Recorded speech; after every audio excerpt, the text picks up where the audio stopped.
At Collins Morgan, we offer friendly, regulated and ethical advice for anyone living in Scotland.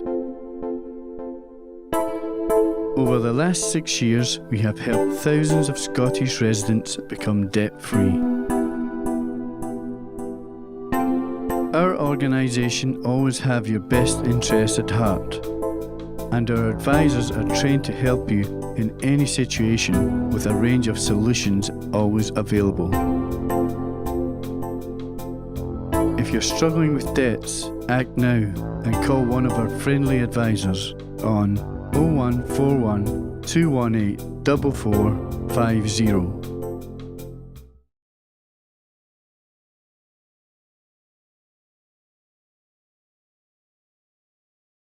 And we're on. And today's guest, we've got Alan McGee. First of all, Alan, I just want to say thanks for coming on the show and taking the time to actually meet us. Thank you. You're a legend in the music industry. Oasis, Primal Scream, all massive names. It's good to have you on, mate. How's things been? Yeah, good. Yeah, just like really good. It's a Sunday morning, 10 o'clock in the morning. Interesting time. In London, Harley Street. We're doing all right, Alan. I always like to go back to the start with my guests. Obviously, you've had a great career and you've done massive things, but we'll go back to the start where you grew up and how you get involved in the music industry. Well, I was born in Govan Hill, and then at 5-year-old, I came up to Mount Florida, and I went to Mount Florida Primary, and that was pretty good. It was actually all right.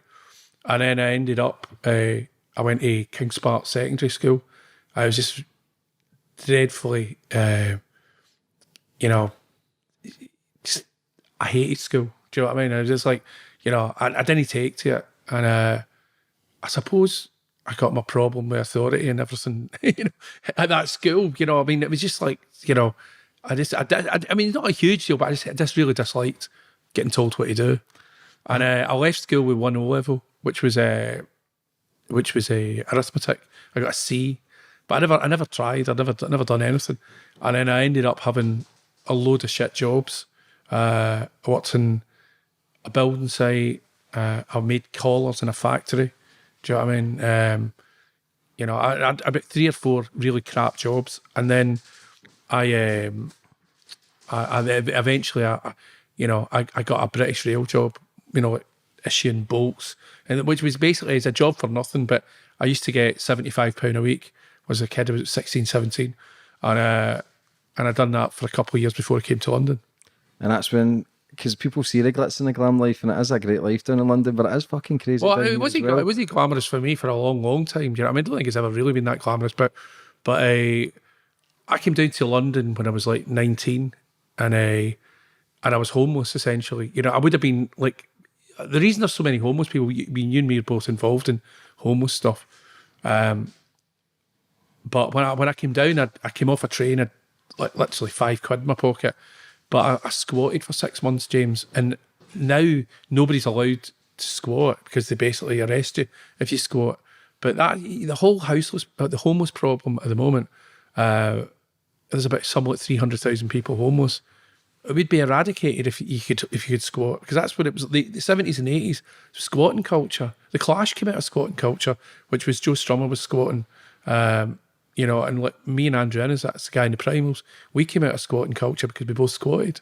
Yeah, it's crazy because there's millions of empty flats everywhere. There's millions of empty units. Well, lots of people buy them as investments and don't live in them. Yeah. Don't even live here. They are empty, and it'd be a good idea for anybody that's got properties that are lying empty. Just open them up, let homeless people sleep in it. Especially the winter time. The numbers of the deaths on the street for homelessness is shocking. I remember there was this winter's been nothing, but the winter last year, I remember like it was something like about -12 or something like that when we were in London, and it's like I saw somebody underneath the arches in the embankment, and obviously they're no right, I mean, they're just like a little blanket, and you're just thinking, you should be somewhere warmer, but they're not in the zone of trying to look after themselves. It's heartbreaking. You know what I mean? When you first came down to London, what was your plans then? When you had a fiver, what were you? I think I just wanted to be a pop star. It was basic shit, man. I mean, when I got to about 22, I realised I wasn't very good at playing the bass, so I stopped and started running. I started owned the little club, the living room. But yeah, the initial thing was when I got into music, which was about 10. I was into Bowie and Slade and T-Rex, Roxy, you know, all these bands. I was obsessed by glam rock, and I started going to the Apollo when I was about 11. That's before your time, James. What age are you, James? Well, I tell that man it lies with my age, but I'm 35. Right, well, you're too young for the Apollo. But we all went to the Apollo, me and Bobby and, you know, Andrew, and we all went to. And I saw the gigs there, like, so amazing shows there. And I saw The Who at the Glasgow. The Who are great. They're brilliant. Yeah, I saw everybody. And then, you know, I got the love of music, got a bass, got into punk. You know, I had little punk bands. I then ended up in a Glasgow band for a while, just before I came to London, H2O, who only had a big hit. And I moved to London with Andrew. And then we were just, we got there, and how we got the squat was there was this girl with pink hair in Clapham, and we went, can you know, like, do you know anywhere you can stay? And she went, oh, you can stay at mine. You know, we were like, and she was just a punk girl that just, you know, let us into her squat. And that was really the big break for us, was actually getting somewhere we could sleep. Because then we thought, well, we're not going back. Do you know what I mean? It's scary to think that if you never met that girl, you could potentially have been homeless and... Yeah, but to be fair, we would have found something, right? Yeah, but, survivors. That's the Glasgow mentality. But I mean, we got lucky really early. Like within 10 days, we had a squat. Because you're best friends with Bobby Gillespie. Yeah, I grew up with So him. was you at school together, you and Bobby? Yeah, we went to King's Park School with each other. But supposedly, I was reading something the other day on some sort of internet forum that we're like the two most famous people to come out of King's Park Secondary, which is funny in itself, because it's like, do you know what? We hated school. I absolutely detested school. You know what I mean? And I think that goes for anybody watching that. Just because your standard grades or your A levels or whatever it is, you don't need to have the best to have a successful career. You don't need to be the smartest in the school to have the biggest and best I think, career. James, for my generation, that's 100% true. I don't know for the younger generation, dude. I think maybe you do. But I mean, for our, we didn't have a choice. I mean, we came out with 1 O level. There was no expectancy on me or him. He was worked in a printing factory, and I started working in a collar factory, you know, bringing a machine down and making collars. And we were factory fodder, working class kids, when we were just factory fodder. But what we did both have is this love of rock and roll, love of punk. And when we got the chance, do you know what I mean? We both done it. And the great thing with Bob is, you know, he used to design my sleeves. And when I first started the label, so he'd design the sleeves and do the sleeves. Do you know what I mean? You know. Do you think if you weren't as friends, do you think being each other's best friends helped both your careers strive? Yeah, and big hit time. the peaks? Big time, because it was like, you know, because there was a lot of times that, you know, we just trusted each other. You know, we because we grew up with each other, we were never going to, you know, fuck each other over. Do you know what I mean? You know, so it was an intense friendship. Do you know what I mean? The downside of that, years later, do you know what I mean? You know, we hated each other's guts for 5 years. So it's kind of like an intense, we're kind of more like brothers and mates. Do you know what I mean? You know, we're kind of like, he annoys me, I annoy him, but we love each other. But that's the sign of good friends, is people. Yeah. I think we live in a softened generation where people can't take a fucking joke, people can't take anything serious, and then before you know it, they take the huff. And I think if you don't speak to somebody for 5 years, but even at that stage, you'd have probably thought about him every day. It's probably just stubbornness. Who's going to phone who first? How did you end up speaking to again together after the 5 year? It's a bit of a celebrity story, but I'll tell you, how did it start? It was a petty fucking argument, man. It was like by text. I was getting into DJing Belfast, and it was one of these fucking stupid arguments, and like we just, you know, idiots, both of us, and ended up we didn't talk to each other for about 5 years, and then I was up a mountain in Spain with Bob Geldof, who I'm pals with. And he turns around to me and he goes, "Is that fucking Gillespie over there?" And I was like, "I think it is." And then I went on over with Bob, and then that was that. We're good mates again. That's good, isn't it? Yeah. It was fine the minute I saw him, but I just didn't see him for 5 years. And he's just fine now. Yeah, I mean, it's not the same, to be absolutely honest, James. It's different than it was, but it's okay, you know what I mean? He's a married guy with kids, and, you know, I've got a family and all that stuff, so it's easy. But we used to live in each other's pockets. It's not that anymore, but we're still good mates. We get older and people drift apart, but the best mates are the ones who you can phone after 6 months or a year and they'll be there. Oh, yeah. No, it's all right. But you're no shy to admit you've had drug abuse and drug problems and stuff like that, and substance abuse. When did that all start? When did you start getting into the drug scene? I suppose, you know, that was probably about 85, 86. I started dabbling with everything, and then in 87, I started getting really properly tore in. And then really, I was just a mess, really. Well, not a mess. I had a huge success commercially. Do you know what I mean? Because I had House of Love, My Bloody Valentine, Primals, you know, My Bloody Ride, all these bands that I had in that Zone Teenage fan club, and they were all having like big records. Do you know what I mean? Screamadelica, Loveless, Bandwagon-esque. And then it got to early 94. I mean, there was a lot of other stuff happened in that zone. I sold the company, half the company, to Sony at a certain point, only because I was going bankrupt. But I'd had all these huge albums. I had 3 huge albums out in about 2 months, right? And they all were smashing it. Teenage Fan Club were great in America. And I was still having financial problems, do you know what I mean? Because it was like we started with no money, no seed money. We just started with a £1,000 bank loan in 1984. So basically I sold 49% of it to Sony. And we rattled on with it a bit. But it was a lot of pressure.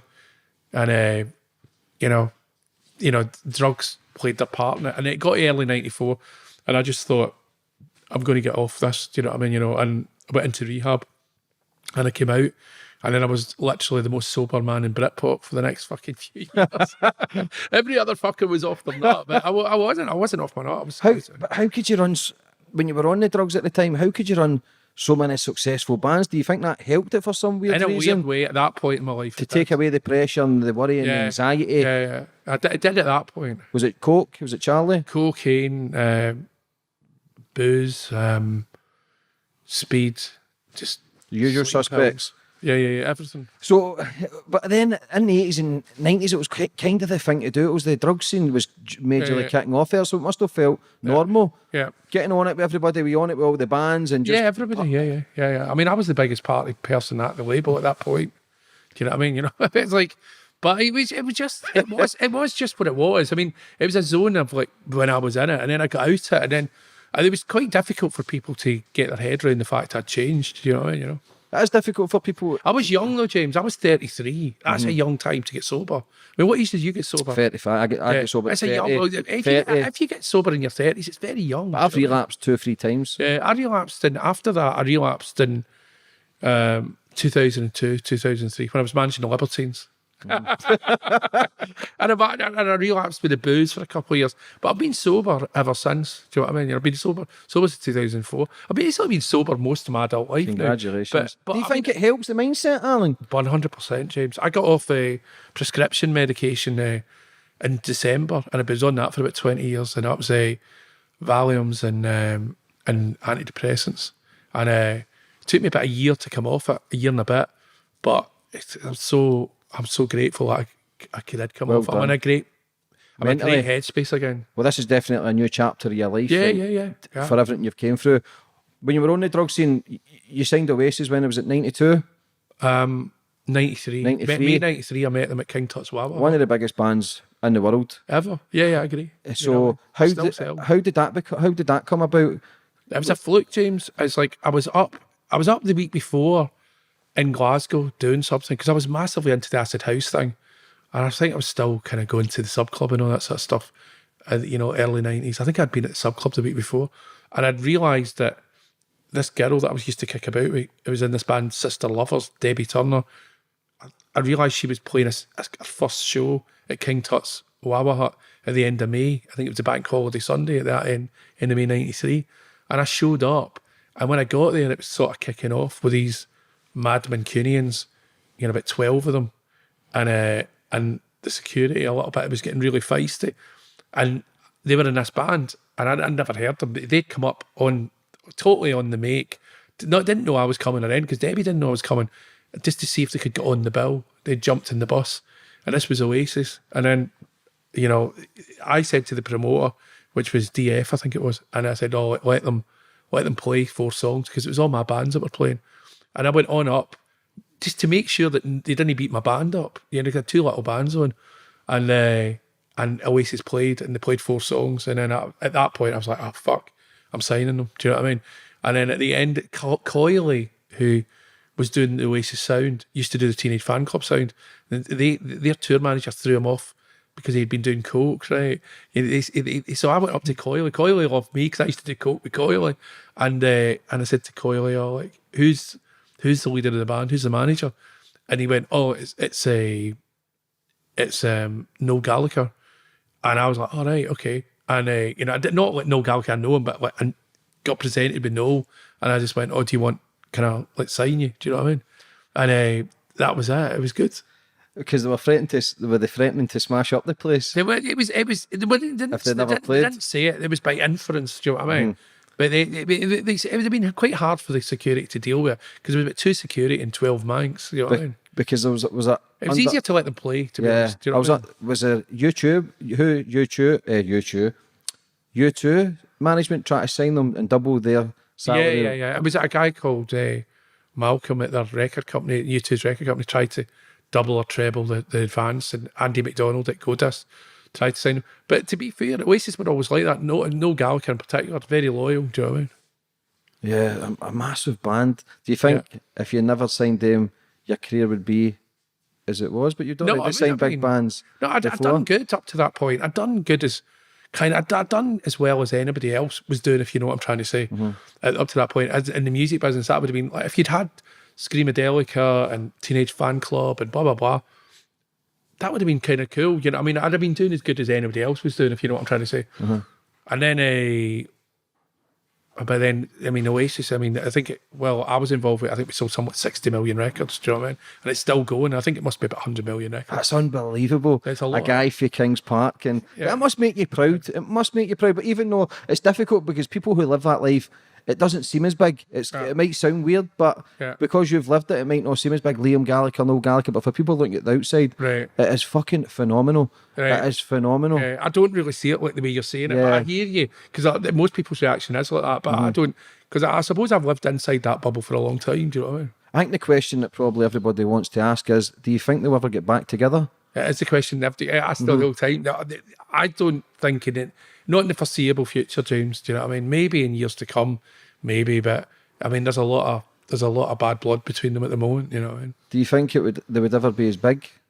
I think it'd be big. Do you know what I mean? You know, that's not. It's just, you know, try and get to the end of the gig without killing each other. Do you know what I mean? But you know, if they did it, they'd still be good. I think. You know what I mean? Because you've got the social media, you've got the online platform. They never had that in the 90s. No, and you look at how many albums they sold worldwide. Well, yeah, I mean, they were like they went viral before you could go viral. Do you know what I mean? You know, literally, that just exploded. Do you know what I mean? It took everybody by surprise. Because I signed them May '93. And actually didn't get them signed to about that October. Took me about 5 months to get them signed, but it's like, and then they did Nebworth August '96. So that was a really fast. They did Scotland. They did Loch Lomond. Do you know what I mean? You know, it was like really. They love Scotland. What's that? They love Scotland. Yeah, no, it's like it was a really fast. It was a really, really fast, you know, ascension. Yeah.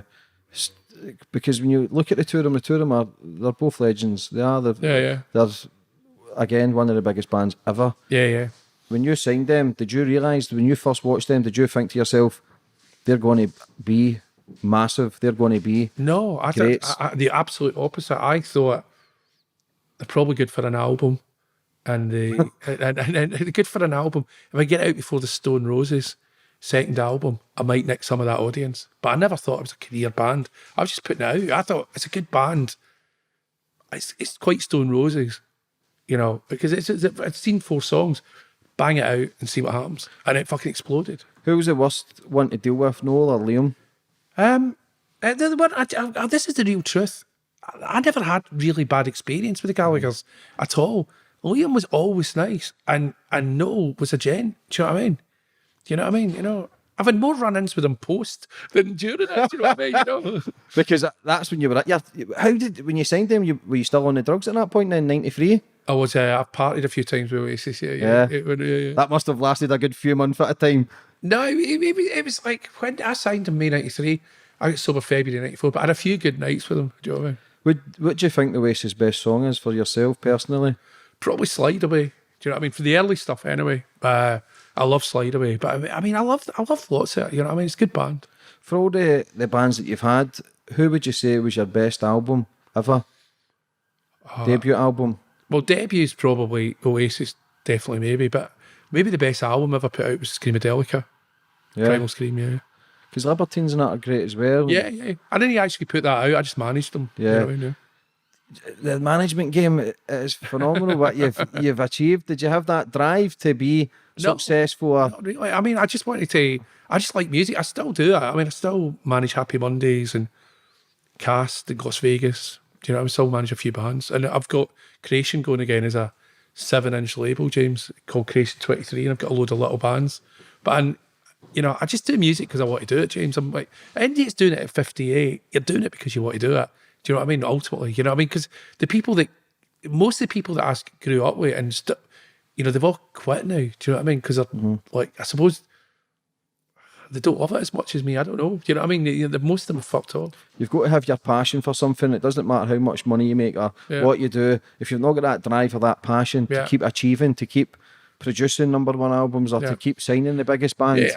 I mean, it's a bit different. I mean, we're not really put that many records out in recent times, but we're starting again with the little bands putting out 7-inch singles. It's going to be good, So what is the 7? What is that you're doing? I just say, when I run into, like, it was out the Mondays in Australia when you contacted me, and I was signing the band that was out playing was in Australia, the Lulu Rays. So I'm literally, James, I'm having a good time at the moment. It's a good time in my life. Clean and sober. Yeah. I mean, I've been sober for a long time, but getting off the meds is big as well, man. Massive. Of course, and I always say that. I think pharmaceutical drugs kill more people than other drugs, so it can just be as bad. Just because a doctor prescribes it, it doesn't mean it's actually helping. And I understand that some people use it to maybe help their nerves or sleep or whatever medication they're on. But for me personally, the feel-good factor in naturally being clean. It's big. We were talking before we came on this and talking about the mental health thing. And it's like, I think a lot of the drug stuff going on in music is mental health issues. I mean, I'd say that I've been plagued by mental health issues probably my entire life, but I've broken it down just by numbing it with drugs. Do you know what I mean? So it's like, I think that's what I did. You know what I mean? How did you come off it all? Did you go to rehab or? Yeah, I went to rehab, really close to here actually. I went to the Charter Nightingale, and just next to Paddington Station. I went in there. Do you know what I mean? Sorry, there was just somebody walking by there. Yeah, you're right. But you're feeling great now. Yeah, I'm fucking. I mean, I'm. It's weird coming off like even because you don't really think about it. You just think it's meds, but coming off this prescription drugs, it's like you could feel yourself, really booming, and you go, "Oh right, this is what normality is." Energy. I haven't seen this space in my head for a while. long time. Do you know what I mean? Because it's trying to quieten the demons down. It's trying to quieten everything down in the mind, whether it's whatever we're thinking about. And we spoke about it earlier about the addictions. Yeah. It does. We take drugs to try and shut it up in here, whatever the fuck we're overthinking. And I think with me, it was definitely that. When I was on coke and booze and all that, and then it's been different times that I've definitely used it to nullify myself. Do you know what I mean? Yeah, it's difficult, but you've done it. No, I know. I mean, the thing is, the interesting thing, James, for your program, because I know what you're trying to do, but you're going to reach people that are got addiction problems. I've been a drug addict. I've been a recovering drug addict. I've been an alcoholic, and all these different things, and I've still had success. Do you know what I mean? And it's you can't, if you put your mind to it, you can do whatever you need to do. But it's a lot. The only thing I'd say is a lot easier to do it sober. Yeah, definitely. I wouldn't say. I mean, it's a bit like today, meeting you today and getting here 20 to 10 ready for you. It's like. I mean, the old me would have been like, I'll show up some point. Yeah. You know what I mean? Still out. Still out. Yeah, I know. I think it's definitely, it's no better feeling than being clean and sober, but not necessarily because you're clean and sober. Yeah. Every day's a great day. We still have our moments. I still battle every fucking day, whatever problem or addiction I have. I still think about gambling. I still think about the drugs. And Big Mark, who's gave us his place in Harley Street today. Yeah. Speaks about it when he tells his story, but we're laughing, we kind of get excited because we know how fucked up and crazy it was, and sometimes everything does quiet down it, but again, it's to stay in the right path and do big things. Do you think now that if you signed a band who are mad on the drugs, you would try and guide them more and try and... It's difficult. I mean, I had libertines and they were let off their nut, do you know what I mean, and, I don't think, I didn't get them sober, let me put it that way, you know what I mean? In some ways, I think, you know, if a band are just absolutely mad like that, you're probably only frustrating yourself, because you can see that if they did it sober, they'd be in a much better place in their heads. But people, the thing is, it's like, you know it and I know it. I mean, if you're not ready to get off, then there's no point in anybody berating you too much about it, because it's like, it comes from within, you know, if you're going to get sober. Definitely. You need to want to change yourself. And it's a bit like, you know, the thing is, it's like, it's just a better place to be. You're happier in your head, you know, if you can get off everything. But anybody that takes drugs are escaping, are hiding from normality. They don't like life. Yeah. But yet, when they take drugs, they're all loud. Oh, all yeah, high I mean, mighty. if we're being honest with each other, they're scared of something, generally Definitely. speaking. Do you know what I mean? It's like they're hiding because they're scared. Yeah. Do you know what I Totally mean? agree. And all the biggest, baddest men out there who sit Yeah. at parties and Yeah. they think it's great. It ain't great because We've all done it. Yeah. I've totally done it. But it's like, but ultimately you're scared of something. That's really what you're hiding from. normality. Yeah, Yeah. definitely. Listen, Fuck normality. what would you class as a good manager then, or a good record label? How would because there Well- doesn't seem to be a lot of people seem to fall out a lot more now. Yeah. Doesn't seem to be a lot more loyalty in the industry. Yeah. How would you say I think makes just, a good just manager? understand the group, try and facilitate what the group are trying to do. And you know, you can add your own experience, and you can, you know, if you understand the game, then you can make it wider for them. Do you know what I mean? Definitely, but for you ran one of the biggest record labels in United Kingdom. I was mad. I got a really good run of the green. I think a lot of it though with James was I came along at the right time. Do you know what I mean? And there was a few lucky breaks I got. Do you know what I mean? My best friend was Bobby Gillespie, who was like a fucking great music guy that had success with his band, which trained me up to sign Oasis and deal with that. And I had 6-7 years with Oasis, you know, that I was like, you know, when it was like really like, you know, it was really intense in that 90s period. So, you know, I got lucky a couple Yeah, of but times. I believe you make your own luck because you've got to roll the dice. Yeah, You yeah. miss 100% of the shots you don't Yeah. take. And I know it's such a cheesy line, it's probably been seen and said everywhere. But Yeah. if you never went to King Tut's, if you never Oh, no, I know. You've got spoke to these places, you've got to open the doors. And you coming here today opens more doors for me because, fuck's sake, Alan McGee's Yeah. on that show. Well, you've got to be in it to win it. Exactly. You know, I mean, it's like, you know, the fact is, in 1993, when I went into that place, I was probably the only person mad enough in the music business to be in Glasgow on a bank holiday Sunday night, going to a show to see the fourth band on the bill, even though it was a fluke. So you do make your own luck to a certain extent. Do you think if you'd never signed Oasis that night, then somebody else would have took them? I think they would have got signed. It was the perfect fit both ways. You know, they changed my life completely. I'm not denying that. But equally, we gave them the setting to be Oasis. If they'd went into a more corporate structure, I'm not sure it would have worked for them just as well. Yeah, as much as they've changed your life, you've also changed theirs. I contributed, Yeah, definitely. Are you still in contact with the guys? A little bit. I mean, it's like I'm great friends with Noel. I just haven't seen him for about a year. Saw him at a Gorillaz gig when he was jumping up and I was with Sean Ryder, who I manage. I saw him. I haven't seen Liam for a bit. I DJ'd for him last year, but I never saw him at the gig. So, you know, but we're actually all right. You know what I mean? You know, so when I see them, I see them. Still, I mean, you see them. That's good. Do you think you ever find a band is as big? Are you on the hunt for somebody? As No, big, or- I'm always on the hunt for great new stuff, but I mean, I don't think I don't think anybody could be as big as that anymore. It's like that was a phenomenon that culture. It was post Acid House. All the club kids wanted a rock band and tunes, and it was just culture was just decided that they wanted something at that point, and that was Oasis, and it blew up. I don't think everything could come together again like that. Do you know what I mean? Divine timing. Was that Divine timing. Just yeah, I happens mean, at it the wasn't perfect for time. that long. It was only for 2 or 3 years, but it was massive at that point. What was the script with the drummer? The first album, The Boy Who Got Sacked. What was that story? That was just, you know, I don't think the way they were going with their music, you know, I think he'd have probably struggled to be the drummer. I think it was as basic as that. Do you know what I mean? Just wasn't as good. I actually, to his credit though, I actually really like the drumming in the first album because it's so punk. But I don't think when you got to the bigger songs in the second album, I don't think he'd have really been able to do it. But what I do, I feel sorry for him getting that far along the journey up to some might say, and then no telling him he's out the band. You know what I mean? It was cruel. You know what I mean? Of course, but sometimes to progress, and if you see a weakness or you see something you can strengthen it's up, just the way it is. It's like but it's a cruel twist of fate, you know of what I course, mean? You know? especially with the success they had Yeah. after it. Yeah. Because you're running Las Vegas, how are they getting on?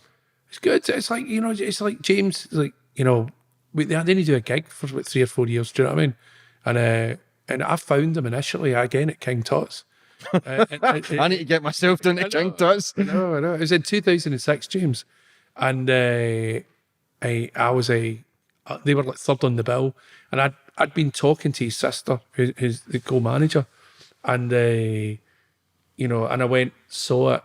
It was great, and then I was like really down with him and everything, and then I went off to bring up my daughter in 2008 in Wales for 5 years, and they went on and trundled through being Las Vegas, and then about a year and a half ago, we all got in contact with each other again properly, and I met them in Glasgow, and then like I've ended up going back into management with the sister, you know, so we managed Las Vegas together. Do you think there's anybody coming through the ranks just now in the UK? Or There's some good bands, some good little bands. You know, I mean, you know, I've got a few, and there's, you know, I've got 3 or 4 really good ones, and there's some good bands like in England, Idol, Shame, Ireland, Fontaines DC. There's some good bands.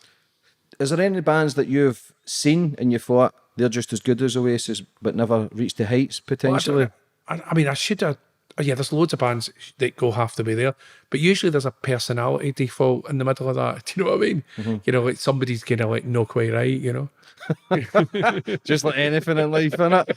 Is there a lot of bands that they like to drink, they like to party and fight, and is that that's the kind of the scene for the like, punk rock stuff and the yeah.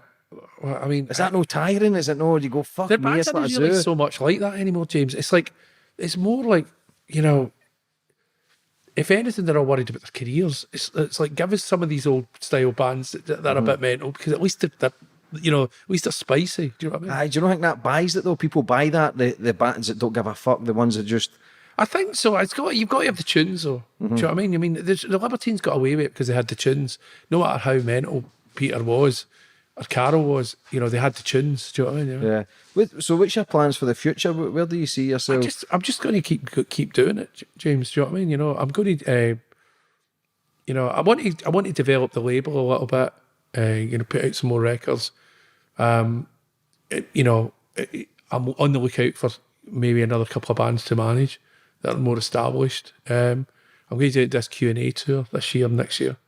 To be honest, I'm just kind of having a good time doing it. Do you know what I mean? Yeah, it's great. I'm in London mainly to try and keep my son sober. Do you know what I mean? So, you know, that's what I'm really up to. You know, I'm down here, you know, and I'm in London a lot more because of that. You know what I mean? Fingers crossed, because like I say, you're in a good path. Yeah. You're doing good things. You can think straight, and because it can be difficult, especially London. It's 100 mile an hour. I try to say hello to 2 people today, and it's kind of as if you've just threw shit in their face. It's it's a kind of I love it down here. It is a buzz, but nobody smiles. They forget to live. They forget to. They're too busy trying to get to their meeting. And they're just it's I love it, but look, I'm in Harley Street interviewing Alan McGee. Do you know what I mean? I've came a long way, and it's great. It's the But first time I've been in Harley Street and not seen a shrink. did you see many back in the day? Many psychologists. Yeah. And I mean, there's one just literally is just round the corner. One of the main guys in London is a guy called Keith Stall that I have seen a few times, and he's just down that Wigmore Lane, literally down there. it's a beautiful street. I mean, literally about 10 yards away from this front door is his street. I was laughing when I was going, I know that street. It is a cracking street, but this is the street for the biggest clinics in the world. Yeah. All the plastic surgery, all the psychologists. Again, but there's a psychologist probably here £1,500 an hour or whatever. But Not quite, but I know what you're saying. Yeah. Yeah. they're up the arse out it, don't they? Yeah. So for your plans and to create, I'm just going to keep going, James. I mean, I want to do it till I'm 75, 80, but if I can get away with it. Have you got a time limit on it? No, I'm not. I mean, I swim every day, man. I'm really healthy at the moment. I swim every day. You know, I mean, I've kind of got my joy of life back. You know? How's your eating? Great, man. I was like totally healthy weight. I'm no coffee. Coffee's a big one, actually. Every day it's going, I'll have a cup of coffee. It's an addiction. I think it gets your gut and I think your gut's got an intelligence weirdly. It makes your whole body go like that. Get off the coffee. Well, your gut's connected to your brain. Your gut's the same material as your brain. I think that's so. why when you get Is that right? Yeah. so when you get a gut feeling, it's actually your second brain telling you. Yeah. So it's all connected. It's all made of the same material. Well, but coffee gives you that anxious thing. And I'm no meat. I'm off the meat. Green machines all the time. Vegetarian. Yeah, but pescatarian. I take Fish. That fish, yeah. And and I'm on that apple cider vinegar. It's great, man. Fuck's sake, Alan, you've went full health kick, didn't you? But I'm the same. Apple cider vinegar with hot water. Yeah. I was vegan. Yeah. But I love chocolate. I love chocolate, and I went vegetarian. I've dug a Do you know who it was that told me about apple cider vinegar? It was Bez. Yeah. Because it Bez Happy said- Mondays. Yeah. He said to me, he goes, McGee, get on apple cider vinegar. And I was like, whatever, Bez. And then my missus actually said to me, you need to get on apple cider vinegar because I had colitis a couple of years ago. And it changed my diet and, got on apple cider vinegar and it totally changed me. So it cleans out your gut. Yeah. Cleans out everything. There's so many remedies, and that's where I don't. That apple cider vinegar, I got off stomach meds and everything because of that. It's powerful. Yeah. The old stuff. There's a wee place I go to in Glasgow called Roots and Fruits, and I got all that stuff. And But it's weird, isn't it, now that, you like the rock and roll generation are now we're all into kind of eating healthy and drinking healthy, you know what I mean? is Bez clean and sober? Is he? Well, he's not, I don't really call him clean and sober, but he's actually, he is into a lot of the different, the health stuff, do you know what I mean? Yeah, 100%. There's remedies for everything. I think because of the internet, there's so much more research where you can actually look into things because we're just uneducated. Yeah. We're used to the pieces and sausage with hundreds of tomato sauce and big bottles of. Sometimes somebody Do you know said to what I mean? go pieces in sausage. I should spend more time in Glasgow. I know. Because I've not got them down here. No, but it's just that nobody says pieces in sausage. Because we went across the road. Steph, what was that place we went to across the road? Prep. Steph rolling. It was like a wee rolling sausage. In Glasgow, we get like crispy rolls and some Morton rolls. They're beautiful. It's just, I think there's more research now. I think people are just uneducated at what they're eating or what they're drinking. Even drugs. When you're taking drugs, you don't know what the fuck you're putting up your nose. Terrible. I mean, I now think about my time going. I mean, like, especially in America, just like, what was I doing? You know what I mean? Were you taking a lot of drugs in America? Yeah, I was everywhere. You know what I mean? It's crazy. That's it. But that was it. That was the lifestyle. That kind of glitz and glam lifestyle. And a lot of people who look from the outside think, "I want that life," no realizing there's more people with mental health issues that are famous than anybody I think in the world. I think you're right. Because and in a way, people, you can now tell when people are having issues. Do you know what I mean? It's like, because people are calling it what it is. Do you know what I mean? Yeah. When people are having meltdowns, it's like, it's not because they're a diva, because they're no right. Do you know what I mean? Yeah, because fame is an illusion. It doesn't really exist. It's a useless currency. Yeah, you people know what I mean? say, "Oh, he's looking for fame," or "He's doing this." Fame doesn't mean fuck all. But I think when people are on a pedestal and people are craving their attention, once people don't crave their attention as much, they start thinking their life's inadequate. They don't feel as important, and that's when they either dabble on drink or drugs to feel important again. Because you look at girls like Amy Winehouse, what a talent! What crazy, absolute great talent, and you'll see a lot. But I've had some of my pals, like Robert Young, Throb, and Primal Scream, died at 49. I mean, loads of people like that have just went. You know what I mean? Biggest party guy in our whole thing, our whole scene coming through to London and everything like that, and ended up dying. You know what I mean? Has anybody ever tried to come out and speak out about like the band kind of scene and the like? Because it was socially acceptable to go to hotels, smash them up. But you know what, and James, it's party. bigger than that. It's like, I remember the first time when you're a little guy in a band or a manager in a band, when I was managing the Mary Chain when I was like 23, we blew up, and I was the manager, and you'd go into like Nottingham Rock City and you'd open the fridge and there'd be 50 beers, and you're 23 and it's all for free. You're like, are they free? Did you pay for them? Do you know what I mean? And the culture is take what you want. You've travelled the world. Where's the best place you've been to? Where's the best place that you love and the best people that you've had a good band and the fans are great? And I don't know, mate. It's like, I just been to Australia last week. That was great. That was a sold out Happy Mondays tour in Australia. That was great. Maybe Japan, man. I love Japan. I'm going there in about 3 weeks' time to DJ.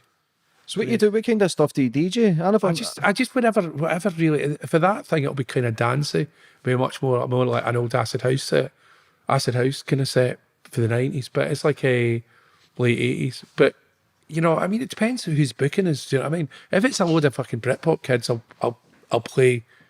You know what I'll play? I'll play Oasis, the Yeah, yeah. Libertines, the Beatles. You know what I mean? You know. How has your style of music changed as you've got older? How does it No, it's progress? Are they no, still? because I'm still turned on by the same music. I'm still turned on by glam and punk. That's what I'm into. Do you think there's anybody coming through the ranks again? I know I've asked the question in the UK, but worldwide, is there anybody that sticks out for you? Yeah, that's good. Just good new bands. It's like you just, you know, you just got to keep aware because you can never tell who's going to be great. I remember when I first heard Nirvana, and I was like, you know, I mean, and they were fully formed. I was like, how did I not hear this before? Do you know what I mean? Yeah, it's crazy, isn't it? Yeah. The way we think, and everybody's different. It's, I mean, when But that was a somebody, great time for music, James. The 90s was just, it's so many great bands, you know, like the obvious ones are like Nirvana and Oasis, but it's like, there's so many great bands for the 90s, you know what I mean? You know? oh, aye, 80s, 90s, Queen. Yeah, 80s was great. Who would you say was the big, take away Oasis, who would you say was the biggest band of all time? Well, they're not the biggest band of all time, but they're big. Yeah. Oh, for me, the Beatles probably, ultimately. Yeah. Do you know what I mean? Queen and that were amazing. Amazing, yeah. Yeah. I liked them. Yeah, the Beatles, I think they're still #1 bestseller Yeah. worldwide. Yeah, because it's like, it's a never-ending sort of thing. You know what I mean? You know, it's like, I think they got so popular, there's a reversion of copyright after 50 years. I think they've had to change the laws to make it 75 years because the Beatles are still popular. Did Michael Jackson have the rights to their songs or He something? had the publishing rights. Yeah. Yeah, because that must have been worth hundreds I met something. Michael Jackson. Did you? Yeah, I did meet him. Yeah. Where? I met him twice. The first time was in 1992. It's before the paedophile shit, and because he came, I think he was outed as a paedophile initially, but 1994, and I just signed to Sony with Creation, and they said, "Oh, come to Japan to meet everybody." And I flew to Japan, and a week in Japan. At the end of it, Michael Jackson had been doing 8 nights at the Tokyo Dome, right? And Bobby was in town. I think Bobby was playing a show, and Bobby wanted to go, and I didn't want to go. And they went, Gillespie's not coming, right? But we'll have McGee, only because they thought I was more sane.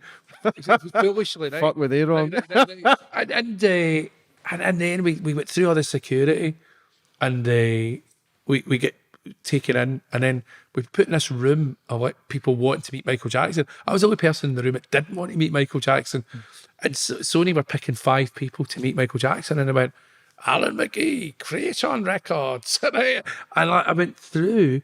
I mean, he's really tall, Michael Jackson, and it was like a photo opportunity, and they never sent me the photo, right? And you had to announce yourself to Michael Jackson, and when I get nervous, I get really Scottish, right? And I went, "Oh, McGee, Creation Records," and I'm like, Michael Jackson's looking at you, fucking freak. And I met him that time, and then just for a photo. And then the next time I met him was about 96, and I was getting on Concorde, and there was a guy, a really high up British Airways kind of guy, went, "Are you with Michael?" And it was something early January 97, I think it was. And we went, "Yeah, we're just taking the piss, me and my pal." And we went on up the back, and this is when I kind of knew he was a paedophile, though, right? There was Michael Jackson. There was 4 security, 2 or 3 security, I think. A manager guy, I think, or a tour manager guy, Michael Jackson, and about a 14 or a 15-year-old guy dressed as Michael Jackson on Concorde. And I was like, that's fucking weird. Do you know what I mean? Because who travels with one of their fans dressed up as them? And you had to go at that point, that's not right. Do you know what I mean? It's not right. I think there's never any smoke without fire. Yeah, that's Michael, what I think. At do you know what I mean? point, I've always And sort of known he's not right. Well, in the back of your mind, but then you look at guys like Jimmy Savile who Yeah. they've just got a question mark. You just look at them, they've got a question mark, but they were Yeah. loved. And it's hard because he's never had a conviction, Michael Jackson, and he's not here to fight his case. Yeah, so it's difficult. Yeah. But No, I it's do, interesting, all the stuff that's just yeah, it's all the stuff there, but there isn't any smoke without fire. But for me, I think he was young himself, and apparently he was castrated. They basically took his balls away so they could keep his. This is the stories that are going about, so they could keep his voice so young. Is that So he right? never really fully matured, right, and I think it's such a touchy subject that it's so mixed. But again, that industry is it is rife with it, and yeah, it's sad to think that because he was the biggest artist out of them all. Yeah. He was the biggest entertainer. All I know, James, is I actually met him a couple of times. The second time I met him, he was a 15-year-old, 14-year-old boy dressed. Yeah, how was he when you met him? Was it weird then? We didn't really say anything to him. We just kind of looked at us and we looked at him. Do you know what I mean? But we were just thinking, you know, me and my pal Ed Ball, we were just thinking, fucking weird guy, man. I mean, who would fly about with a 14, 15-year-old version? It's the fact maybe a guy that was into that would, but I mean, weird. But we were like, that's too weird. But it's a bit blatant and it's a bit out there. Well, he was in. I think it was in the Sun. Like I think it was something like the Mirror of the Sun. The day, like Michael Jackson with. They didn't even say he was with a young boy. It was just like it was going through the airport at Heathrow. I think we landed. You know what I mean? You know? Yeah, it's a touchy subject. It's hard to think, but again, it's just one of those fucking things that people are kind of mad in that industry, that people do go kind of nuts. Yeah. Do you know what I mean?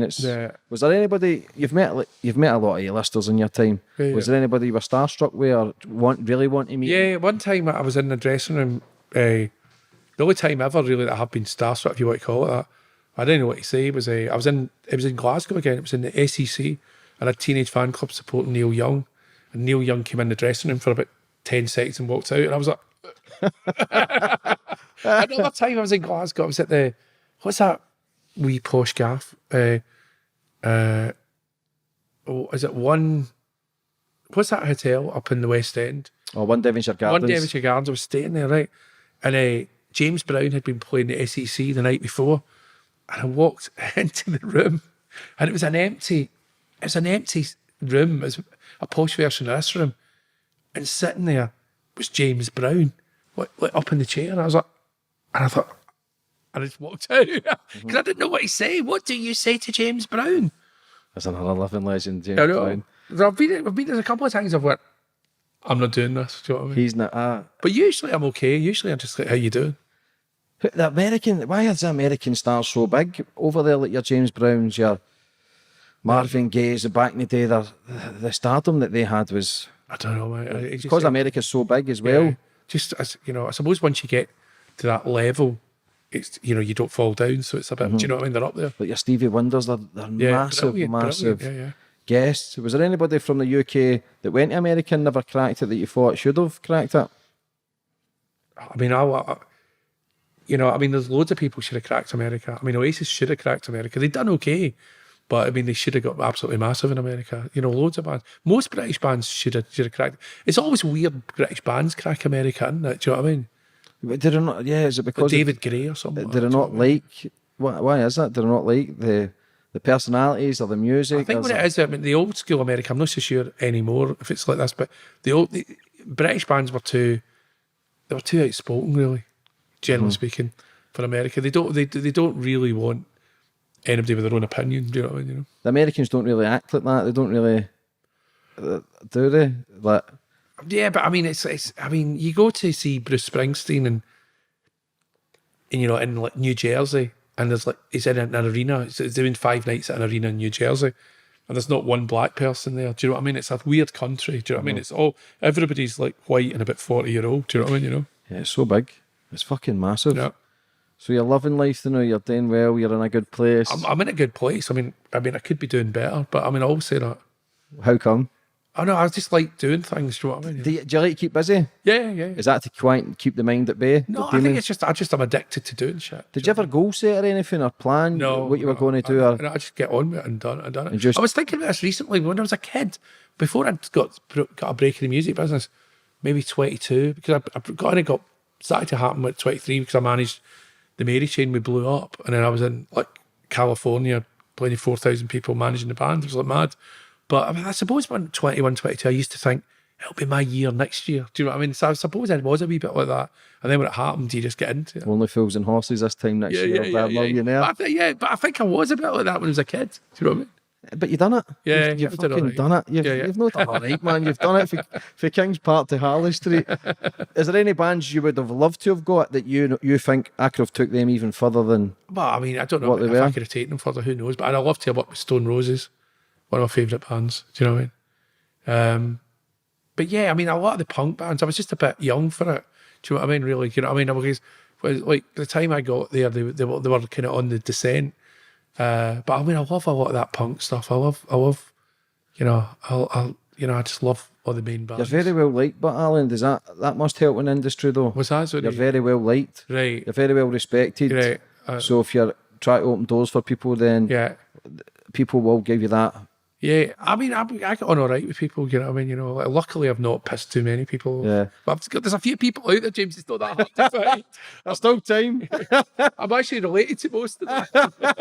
Because your management skills, though, they must be second to none, even though you might not think it. Yeah. You must have something to have created all those bands, to created hundreds of millions of albums sold. I know when to shut the fuck up. Do you know what I mean? And a lot of people don't know when to shut the fuck up. I don't. We could be sitting here all day. Half of it's that. Half of it's just shut up at the right point. And listen, Yeah. Do you know what I mean? have you got a lot of family back in Glasgow? Yeah, I've got a few. Yeah. I've got sisters and everything. Yeah, they're good. Yeah. Well, my sister Susan watches you. Yeah. Yeah. I love that. Because I messaged you and you were actually going to message Yeah, me. I was. Well, that was great because I watched the Paul Ferris one, the Joe Steele one. I watched Kyle for the View one. I think I watched another one, and I thought I should contact James. I nearly done it before I went to Australia. Then I was in Sydney Harbour, walking around on a day off at Sydney Harbour, and it was like, Alan, I've run a podcast, and I came back immediately. I went, I know. And I was like, "Hi, Steph, Alan McGee's been watching your podcast." And then we've come down to London, and here we are. Yeah. It's unbelievable. I've got questions. All right, mate. For the fans, we've got 3 questions. We've got one from Sean Bryce.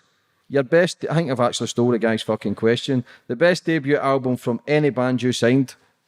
Probably Oasis. Definitely, maybe. Let me just think. No, it's got to be that one as a debut. Yeah. I think it's the best album anyway. Great album. Yeah. Do you still listen to that stuff? Yeah, I mean, you know, occasionally, yeah. Does it bring back a lot of emotions when you hear it? No, only good ones. Do you know what I mean? You know, I was like a happy time ultimately. You know what I mean? What about like Wonderwall when they were writing that? Do you see when you listen to that for the Well, first time? Do you know? I heard the very first time I ever heard that, James, was you know, before it was just getting mixed. They'd recorded it with Owen Morris, and I got it, and it was like, oh, this is amazing. Do you know what I mean? Yes, it's going to blow up. You know, I mean, because it was really commercial. And we're going to have it away. You know, but I didn't hear it before that. That's crazy. We've got another question from Graham Bell. Was there a band you could have signed but never, only for them to become massive under another label? Well, you like this, James? It's like I was watching Chelsea, Crystal Palace, with my pal Russell Warby, and he goes to me. It's about 1998, and he goes to me, you know, Dave Grohl really likes you, and I went, all right, I like him, right? And he went, he goes, he'd love to bring the Foo Fighters off EMI and onto Creation. And I secretly thought they're not cool enough, right? So I went, I'm not interested, and I should have done it. Do you know what I mean? Because I was so obsessed in the 90s with being fucking cool, and it's like I should have just went. They're going to, because it was kind of not that difficult to think they might become fucking massive, and they did. And they did. Do you know what I mean? So I should have signed them. We'll have regrets sometimes, don't we? That's one of them. We've got another question from Rhys Mullen. What do you think of the music industry today, particularly rock and indie, and its future? How do you see it? I think musically, the rock and indie thing's going through a slight resurgence now. You know, I think it's starting to re-establish itself. It'll probably in the next few years, a few bands will break out of that. But I think the music industry's changed so much. It's a digital music business now. Do you know what I mean? Look at this show here now. You get 2 cameras, one guy doing it. It's just it compacts the word for the music industry now, isn't it? Yeah, Do you but know you've got there's more opportunities though. I think so. For people, Yeah. and Yeah. there's more opportunities and more platforms to get yourself out there, to get your music. You know, Yeah. you don't necessarily need to have a manager now. A lot of people Yeah. are doing their stuff online where they're getting millions and millions of hits, Yeah. which is crazy. Yeah. Do you know how to work the social media kind of stuff? A You little getting bit. used I to mean, it? I'm not brilliant at it, but I'm probably better than I think. I mean, I've got about 42,000 people follow me on Instagram, so I probably do know what I'm doing, but I don't think I do. Do you get a lot of Oasis questions all the time? Now I just get lots of mad people going, listen to this music. I'm all right. Do you get embarrassed, or do you get kind of, because my show's kicking off? no is as big as I want it to be, but I know how well when people stop me in the street and I get embarrassed and I say dick things like your show's doing great and I go, oh, I know. I feel like I get embarrassed. Did you ever get embarrassed? But that's just a kind of thing about people like ourselves that have been through drug addiction and all that stuff, that we're no good at taking you're doing good. And like, because I don't take compliments particularly well, do you know what I mean? Because I probably deep down don't have a huge self-esteem. So when somebody goes, you're going, oh, you've done whatever. Nobody really, most people don't really like it. Because when you were on your drugs and you were signing these bands, when you signed Oasis, did you ever feel, I feel like sometimes I don't deserve it. Sometimes what I'm doing through homelessness or suicide or... I was amazed I got it. I was actually more, I didn't think I don't deserve it. I was more thinking, fuck, how did that happen? Do you know what I mean? Really? So I was like, fuck, I got that right. Because you don't really think you're going to do it. You go along doing it and you do the right things, but you know it's a crapshoot. Was it a whirlwind? Yeah, I mean, since I've come to London, it's been a whirlwind, but it's been the best move I ever made, do you know what I mean? Clearly, I mean, I love London. I mean, it's like, it might be unpopular to say in your show, but I do love London, do you know what I mean? Yeah, I love London. I think it's great. It's just the people, it's not like Glasgow It's a bit people. expensive at the moment, do you know what I mean? I don't think it's getting cheaper anytime soon. Do you know what I mean? It is. Yeah. We drove down here and it's... Yeah. But again, this is a hustle and a grind. You've been there, you've done it, you've lived to tell the tale. And well, when you were saying that to me, James, you were saying, it's hustling, is it? See, in a way, I block it out. I just do my thing, so I don't really know. Do you know what I mean? Actions speak louder than words. Yeah. It's just casely doing it. Because I know you're doing a lot of Q&As now. Yeah, Have you one booked for Glasgow? Anything for Glasgow? It looks, I think it's the 11th of April. Because people, when I said you were coming on the show, everybody's jumped on the bandwagon asking their questions and they're buzzing for it. But you're doing a lot of Q&As now in the UK, is that correct? Yeah. Well, how that came about, James, was I did one at the British Music Explosion last year in Liverpool, and I got put up online. And from that, I got offered Helensburgh and Irvine, which I do a couple of weeks' time. And I put them up the posters, up the one sale sort of thing. And then suddenly a guy went, oh, I'll be your agent. And I went, all right, see what you can do. And then he's booked 33 shows. So suddenly I've got a tour. Do you know what I mean? You enjoying that? Yeah, it's good. You know what I mean? I like being busy, to be absolutely honest. You know what I mean? I like doing stuff. I love it. Yeah. And for coming on the show today, mate, is great. And it's good to giving me your time. And don't be daft. It's good, man. I'm grateful, mate. I am truly grateful and for telling your story, Alan. Yeah. It's been... Cheers. I really appreciate it. And you're doing great. We're so bad at it. And all the best for the future. And no doubt we'll be seeing much more of each other. So thanks a lot, mate. And I just want to give a shout out to my main sponsor, Collins Morgan.